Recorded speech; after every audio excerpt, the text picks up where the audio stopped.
selamat datang di sesi ketiga tim pelatihan Alpha. Terima kasih banyak untuk kalian semua yang sudah menonton pelatihan ini sampai episode terakhir.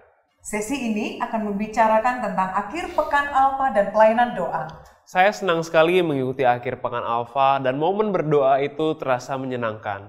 Di sini seringkali para tamu mendapatkan dampak yang luar biasa di Alpha. Akhir pekan Alpha menciptakan ruang dan waktu bagi para tamu untuk bersenang-senang bersama teman-teman, sekaligus merefleksikan perjalanan Alpha mereka selama ini, dan juga untuk mempelajari cara berdoa. Saya pernah mendengar bahwa Alpha kurang lebih seperti puzzle. Setiap minggu para tamu datang dan mereka melihat bagian yang berbeda, dan di akhir pekan Alpha adalah sebuah bagian yang sangat penting dan tidak tergantikan di dalam puzzle tersebut.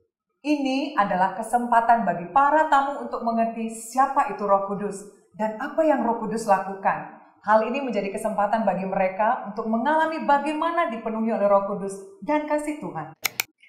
Permisi, hai, saya kembali untuk menghentikan waktu mereka.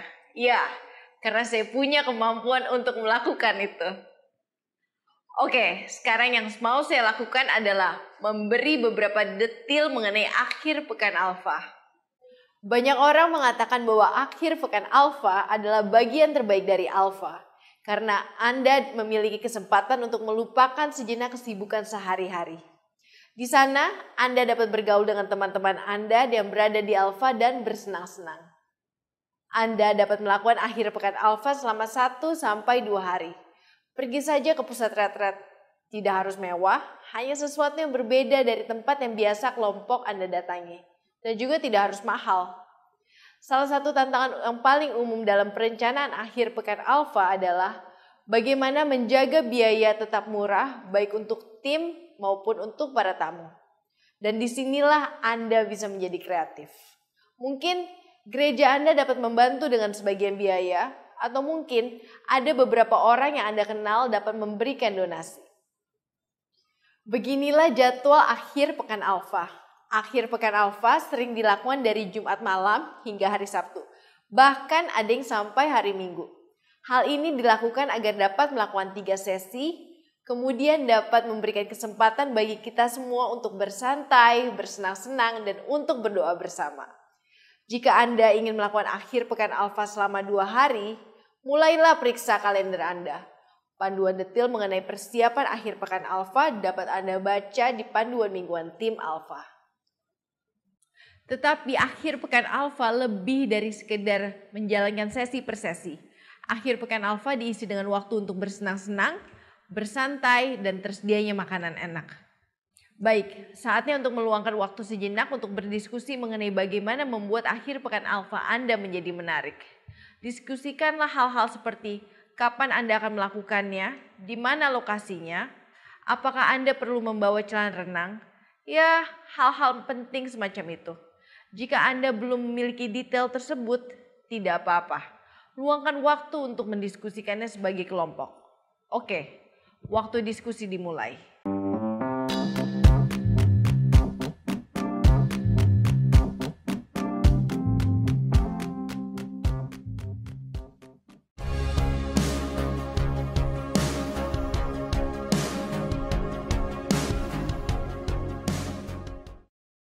Untuk para tamu, akhir pekan Alpha dapat terasa sedikit seperti minggu pertama di Alpha.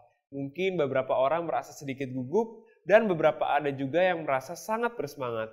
Dan yang lain mungkin bahkan tidak yakin apa yang diharapkan. Tetapi seiring berjalannya waktu, orang akan bersantai dan menikmatinya. Jadi, peran kita sebagai pemimpin kelompok kecil dan asisten adalah untuk menyambut para tamu, membuat suasana menjadi menyenangkan, dan kemudian ketika tiba waktunya, kita dapat berdoa bagi mereka. Berdoa untuk orang-orang seperti yang kita lakukan di Alpha disebut pelayanan doa. Dan jika Anda tidak memiliki pengalaman dalam berdoa, jangan khawatir. Kami akan memandu Anda dan saya rasa ini akan menjadi sesuatu yang benar-benar Anda nikmati. Jadi ketika kita berbicara tentang pelayanan doa, kita berbicara tentang melayani orang melalui doa. Seorang pastor yang berasal dari Amerika Serikat bernama John Wimber menggambarkannya seperti ini. Pelayanan doa adalah memenuhi kebutuhan orang lain melalui sumber-sumber yang berasal dari Tuhan. Apa yang kita lihat dalam Perjanjian Baru di dalam sepanjang sejarah gereja adalah bahwa orang Kristen mula-mula tahu apa artinya melayani orang secara praktis. Seperti memberi makan kepada orang miskin dan menolong janda dan anak yatim. Tetapi mereka juga tahu bagaimana melayani orang secara rohani melalui doa. Dan itulah yang kita lakukan ketika kita berdoa untuk orang-orang di Alpha. Hai teman-teman, saya kembali lagi karena saya ingin sedikit lebih mendalam ke beberapa detail akhir Pekan Alpha. Dalam 2 sesi pertama di akhir Pekan Alpha adalah tentang siapa Roh Kudus dan apa yang dikerjakan Roh Kudus. Kita akan melihat Alkitab untuk menemukan jawaban-jawaban itu. Dan beberapa gagasan besar yang kita bahas adalah buah-buah roh, bagaimana Allah mengubah kita melalui rohnya, dan kita memperkenalkan karunia-karunia roh.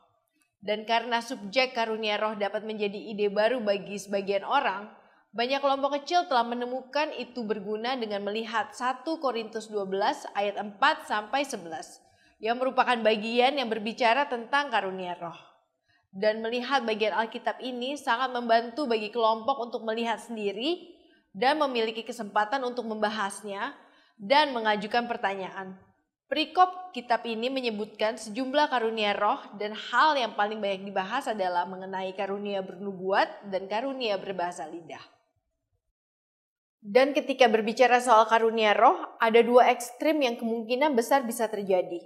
Salah satunya adalah terlalu berhati-hati dan menghindarinya sama sekali. Rasul Paulus menulis dalam surat kepada jemaat Korintus bahwa kita hendaknya menginginkan karunia roh.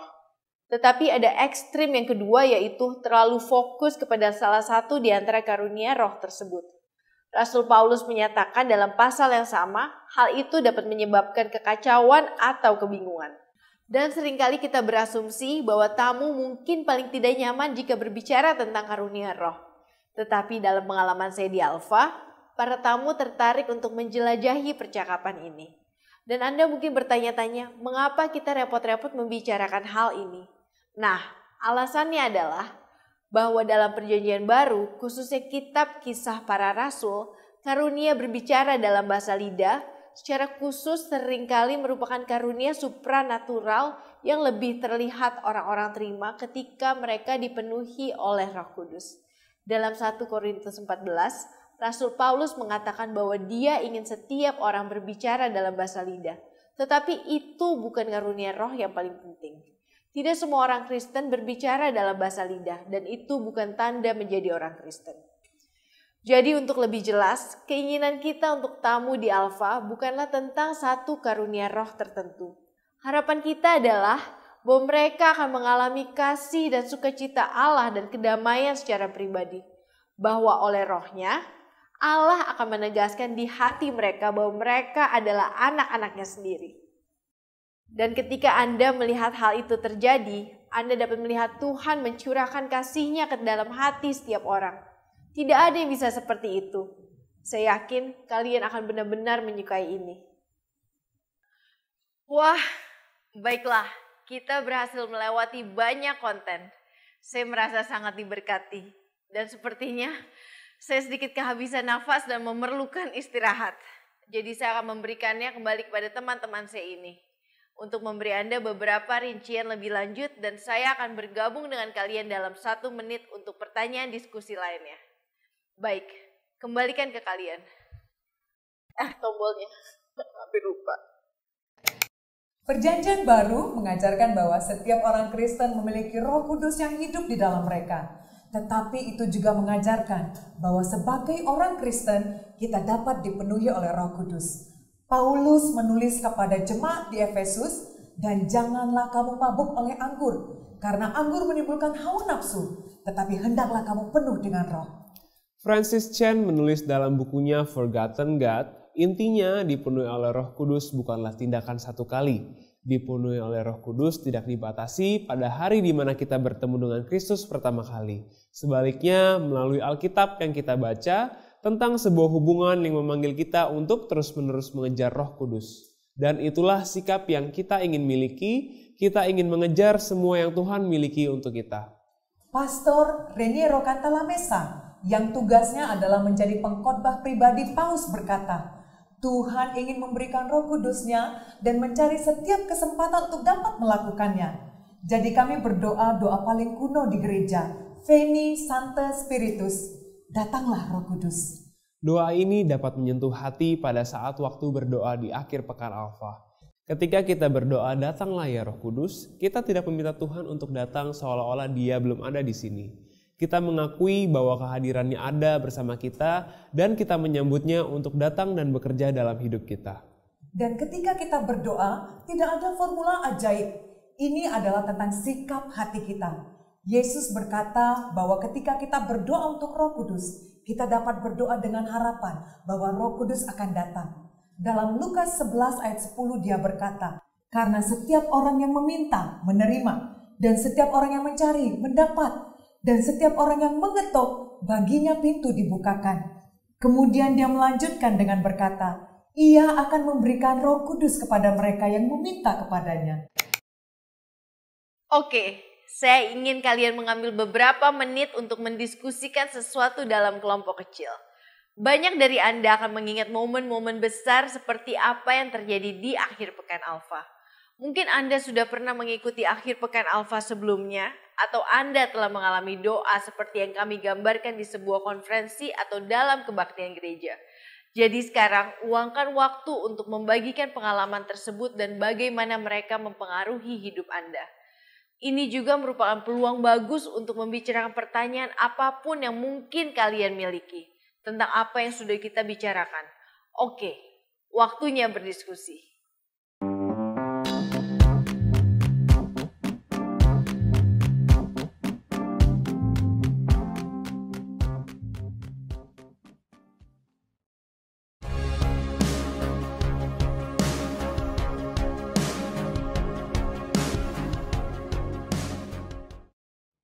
Jadi setelah pembicaraan tentang bagaimana saya bisa dipenuhi oleh Roh Kudus, ada waktu untuk pelayanan doa dan untuk menunggu Roh Kudus. Ketika Anda mengundang Roh Kudus untuk datang, Anda mungkin tidak tahu apa yang akan terjadi. Orang-orang menanggapi dengan cara yang berbeda-beda dan terkadang tampak seperti tidak ada yang terjadi. Namun seringkali orang-orang merasakan sukacita Tuhan atau kedamaiannya. Seringkali juga orang-orang mungkin mulai menangis ketika Tuhan memulihkan masa lalu yang pahit dan bergerak di hati mereka. Anda bahkan mungkin melihat beberapa orang cukup gemetar, tetapi ini bukan hal yang harus kita fokuskan. Ini seperti halnya ketika Anda jatuh cinta dan detak jantung Anda sangat cepat setiap kali Anda berada dekat dengan orang tersebut. Denyut jantung Anda bukanlah apa yang seharusnya Anda fokuskan. Anda tidak mungkin mencari di Google, bagaimana cara mendapatkan detak jantung saya? Yang perlu Anda lakukan adalah fokus kepada orang tersebut, pada hubungannya.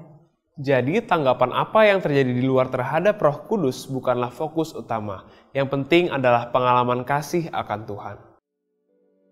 It's normal that when we first approach the Holy Spirit, that there should be a reaction of our laughter, or tears, or jumping for joy, or speaking in tongues.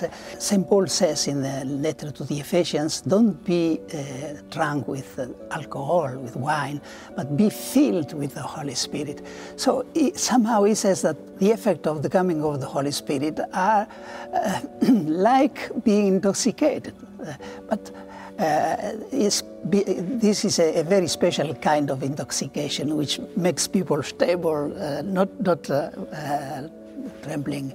I, an old person of 81 years, as a priest of the Catholic Church, or the most traditional person, encourage young people to yield to the Spirit in any way he will. Only don't try to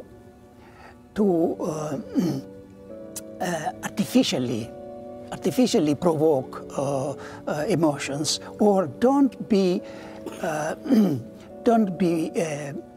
encouraged to do what others do, because the Holy Spirit is respecting our personality, our unique personality. So imitation, mimetism would be a danger. Just being receiving the Holy Spirit in the way He wants to come to us. I myself, I must confess that the first time I experienced this kind of presence of the Spirit. It was an irrepressible desire of laughter. But I understood that this was a very special kind of laughter. I felt like being shaken by the Holy Spirit. No, for us Christians, the Holy Spirit is a relationship, a person. It's personal love between God the Father and the Son. And if human love can change the life of two people, imagine what does the Holy Spirit with love in person. When he comes upon a person and when he is accepted, welcomed, there can be a more rewarding experience than to experience the Holy Spirit. Berdoa untuk orang lain dapat sedikit mengintimidasi bagi sebagian dari kita. Kami akan membagikan 4 nilai doa untuk Anda. Yang pertama, hormati individu. Hai, saya mau berdoa untuk Anda. Tuhan, saya berdoa untuk Tika dengan masalah bau badannya. Kiranya Tuhan mengasihi dia dan menyembuhkan dia. Di dalam nama Tuhan Yesus Kristus, amin. Baiklah saudaraku, saya percaya akan ada bau semerbak wangi yang keluar dari ketiakmu.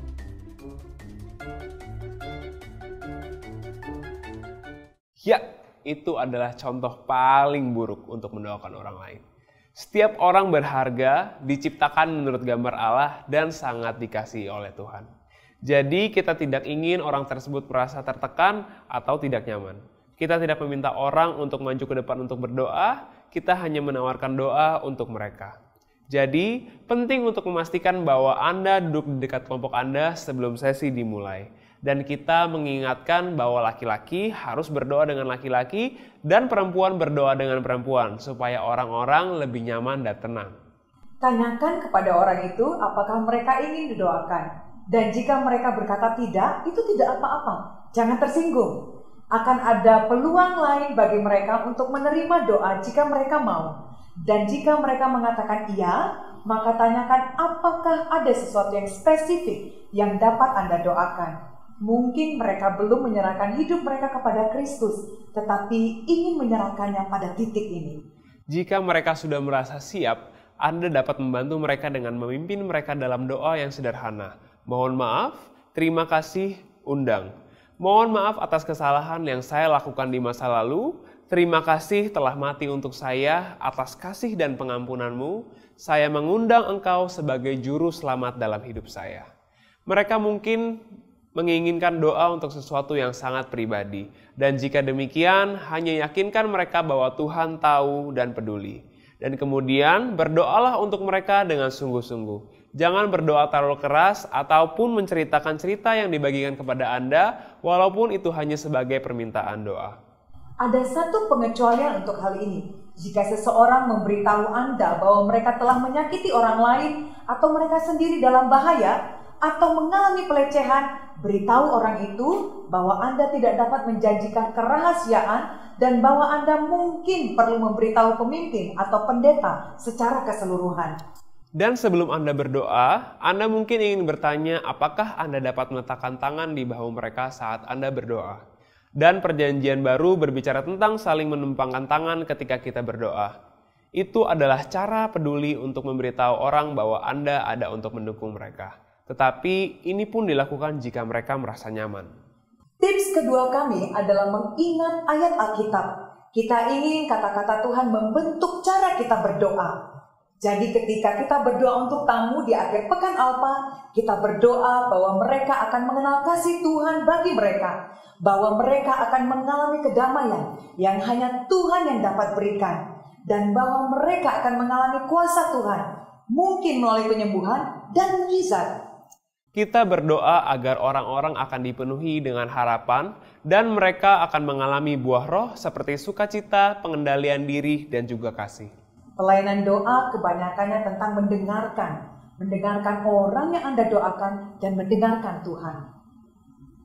Ketika saya mulai berdoa untuk seseorang, saya sering mulai dengan meminta Tuhan untuk memenuhinya dengan Roh Kudus dan kemudian saya hanya menunggu beberapa saat dalam keheningan.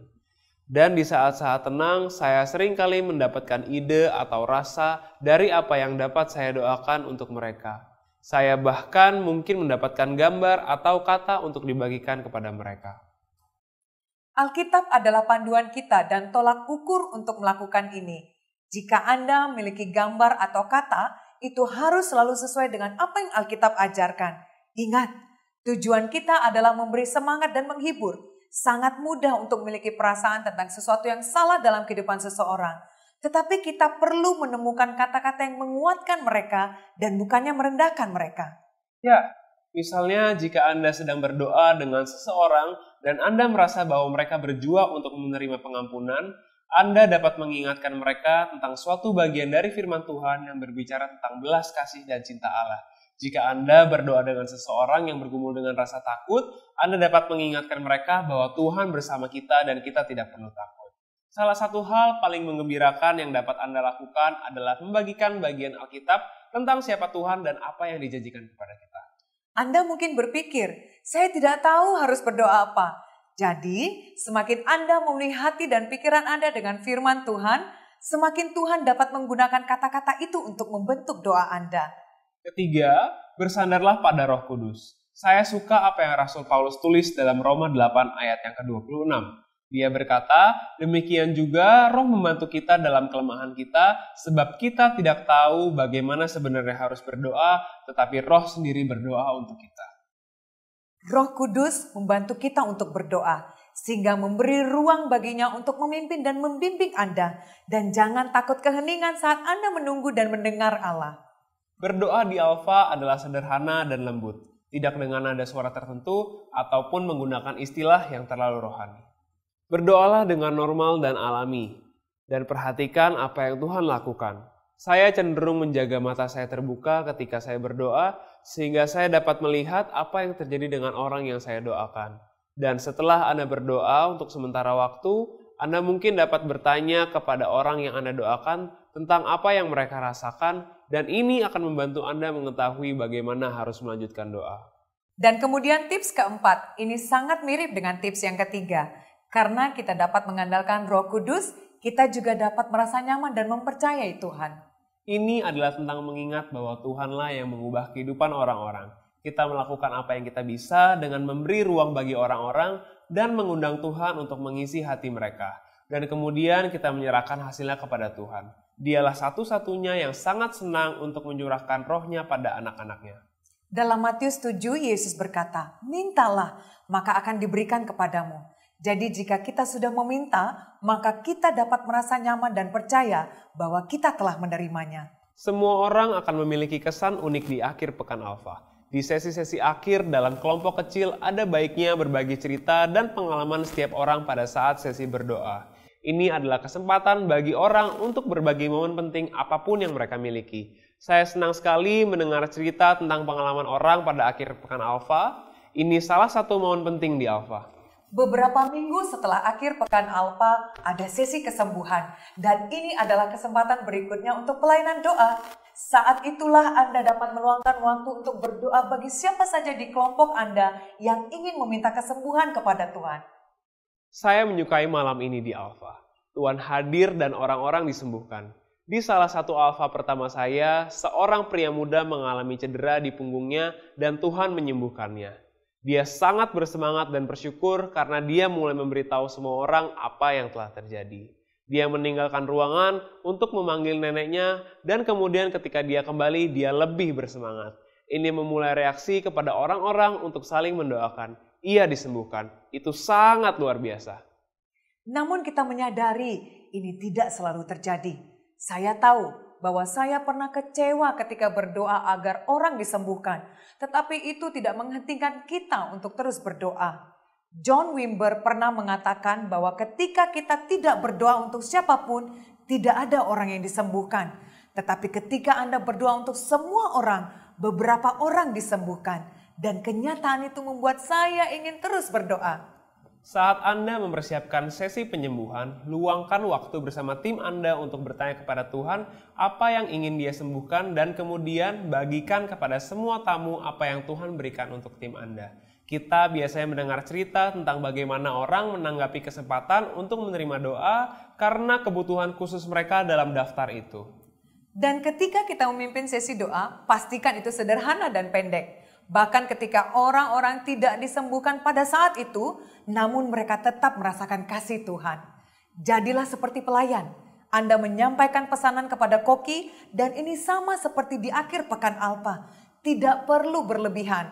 Sampaikan permohonan doa kepada Tuhan dengan iman dan kesederhanaan.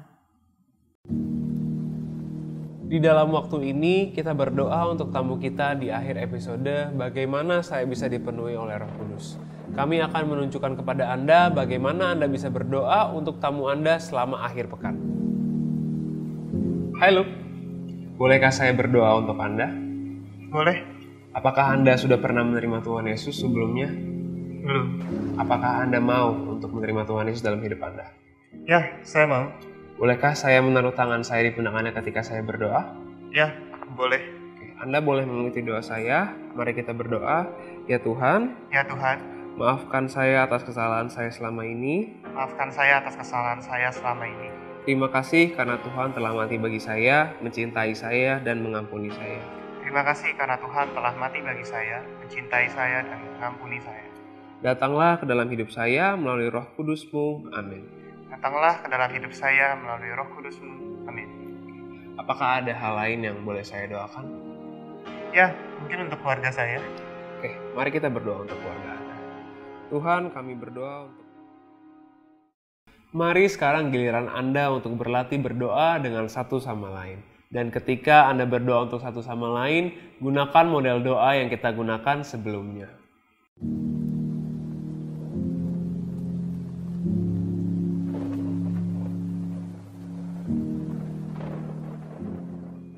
Model yang sama yang kita gunakan selama akhir pekan Alfa juga adalah model yang sama yang dapat Anda gunakan ketika berdoa untuk tamu Anda di sesi kesembuhan. 25% dari Injil adalah tentang penyembuhan. Bahkan cukup sulit untuk membaca tentang pelayanan Yesus tanpa membaca tentang penyembuhan. Tuhan berjanji untuk menyembuhkan umatnya di perjanjian lama. Dia berkata, "Aku Tuhanlah yang menyembuhkan engkau." Ini adalah sifat Tuhan, yaitu untuk menyembuhkan. Yesus mengutus murid-muridnya untuk berdoa memohon kesembuhan. Kemudian ketika Yesus naik ke surga, dia menugaskan murid-muridnya dan itu termasuk kita semua untuk pergi dan melakukan seperti yang dia lakukan. Beberapa orang mungkin mengalami kesembuhan dan kita dapat bersyukur kepada Tuhan. Dan orang lain mungkin tidak disembuhkan, tetapi kita dapat terus berdoa untuk mereka. Terkadang orang menjadi lebih baik tetapi tidak benar-benar sembuh. Yesus pernah meletakkan tangan pada seorang pria buta dan kemudian dia bertanya, "Apakah kamu melihat sesuatu?" Dan pria itu berkata, "Saya melihat orang-orang tetapi mereka terlihat seperti pohon-pohon berjalan di sekitar." Jadi Yesus meletakkan tangannya ke atas mata orang itu untuk kedua kalinya. Dan kali ini matanya benar-benar sembuh. Dia bisa melihat semuanya dengan jelas. Kami hanya ingin mendorong Anda untuk menjadi cukup berani dan memiliki iman untuk menjangkau dan berdoa bagi seseorang yang membutuhkan penyembuhan di dalam Alfa Anda.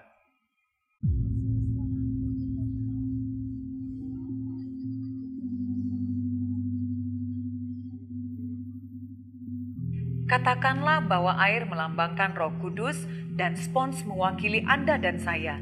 Ketika kita pertama kali memulai Alfa, kita semua bersemangat untuk membawa teman-teman kita ikut dan memberikan mereka kesempatan untuk mendengar tentang Yesus. Kita mengundang, kita mempersiapkan, kita menjadi tuan rumah untuk teman-teman kita. Namun kehidupan pasti ada tantangan. Kita semua tahu itu. Terkadang teman yang kita undang tidak datang. Terkadang kita sudah menyiapkan banyak makanan hanya untuk setengah ruangan yang terisi. Kita peduli dengan teman-teman kita dan kita mencoba untuk mengasihi mereka. Namun mereka tampaknya tidak menghargainya. Sedihnya lagi, usaha kita terlihat sepele atau mungkin ketika kita berdoa sepertinya tidak terjadi apapun. Nah, ketika semua tantangan kehidupan ini datang, kita mungkin akan merasa kering. Malah pada saat-saat itulah kita perlu meminta Roh Kudus untuk memenuhi kita. Dalam Mazmur 127 ayat 1, firman Tuhan mengatakan bahwa jikalau bukan Tuhan yang membangun rumah, sia-sialah usaha orang yang membangunnya. Jikalau bukan Tuhan yang mengawal kota, sia-sialah pengawal berjaga-jaga. Oleh karena itu, Jikalau bukan Tuhan yang menjadi gambar alfa kita, semua upaya kita akan sia-sia. Kita harus mengingatkan diri kita untuk berada di hadirat Tuhan secara terus-menerus dan mengundang Roh Kudus untuk mengambil kendali. Pertanyaannya, jika Anda adalah spons, bagaimana keadaan Anda saat ini?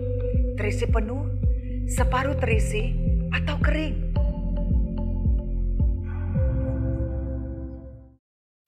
Pada akhir pekan Alfa adalah waktu yang luar biasa untuk bisa berdoa bagi seseorang. Dan doa kita untuk setiap tamu di Alfa adalah bahwa mereka akan mengalami kasih Allah dan mereka semakin mengenal Yesus. Dan mereka juga dipenuhi oleh Roh Kudus. Dan jika Anda belum pernah mencoba berdoa untuk seseorang, itu memang membutuhkan sedikit keberanian, tapi itu sudah selayaknya dicoba. Anda tidak perlu khawatir untuk berdoa atau memiliki semua jawaban. Tuhan ingin menggunakan kita saat kita melayani orang melalui doa. Tuhan mengubah hidup, dan Dia senang bekerja melalui orang-orang seperti Anda. Hai teman-teman, saya ingin berterima kasih atas waktu yang sudah teman-teman sediakan untuk mempelajari lebih dalam tentang Alfa. Kita sudah melewati seluruh episode. Saatnya bagi Anda untuk melakukan apa yang Tuhan ingin Anda kerjakan. Tuhan mengasihi Anda. Selamat melayani. Bye.